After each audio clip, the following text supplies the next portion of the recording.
ప్రకృతిం పురుషం చైవ విద్యనాది ఉభావపి వికారాంశ్చ గుణాంశ్చైవ విద్ధి ప్రకృతి సంభవాన్.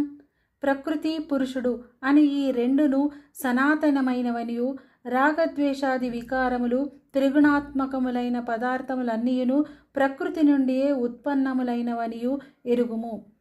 కార్యకరణకర్తృత్వే హేతు ప్రకృతిరుచ్యతే పురుష సుఖ దుఃఖానాం భోక్తృత్వే హేతురుచ్యతే.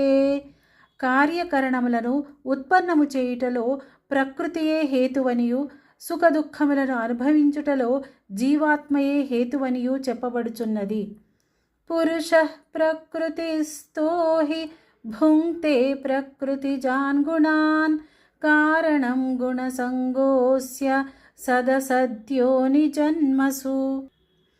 పురుషుడు ప్రకృతిస్థుడై ప్రకృతి నుండి ఉత్పన్నములైన త్రిగుణాత్మక పదార్థములను అనుభవించును.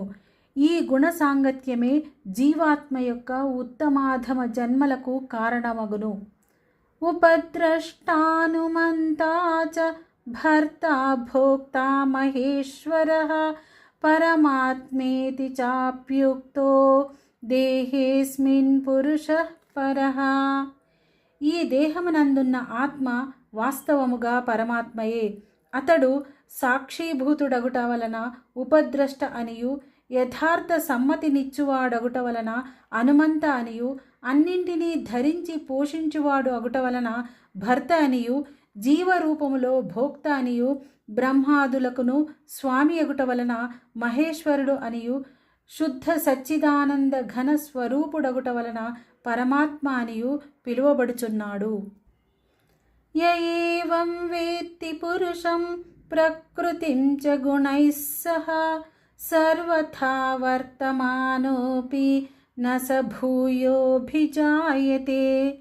ఈ విధముగా పురుషుని తత్వమును గుణసహితమైన ప్రకృతి తత్వమును తెలుసుకొనినవాడు అన్ని విధములకు కర్తవ్య కర్మలను ఆచరించుచున్నప్పటికీ పునర్జన్మను పొందడు. ధ్యానేనాత్మని పశ్యంతి కేచిదాత్మానమాత్మనా అన్యే సాంఖ్యేన యోగేన కర్మయోగేన చాపరే. కొందరు ఈ పరమాత్మను శుద్ధమైన సూక్ష్మ బుద్ధితో ధ్యానయోగము ద్వారా తమ హృదయముల యందు చూతురు.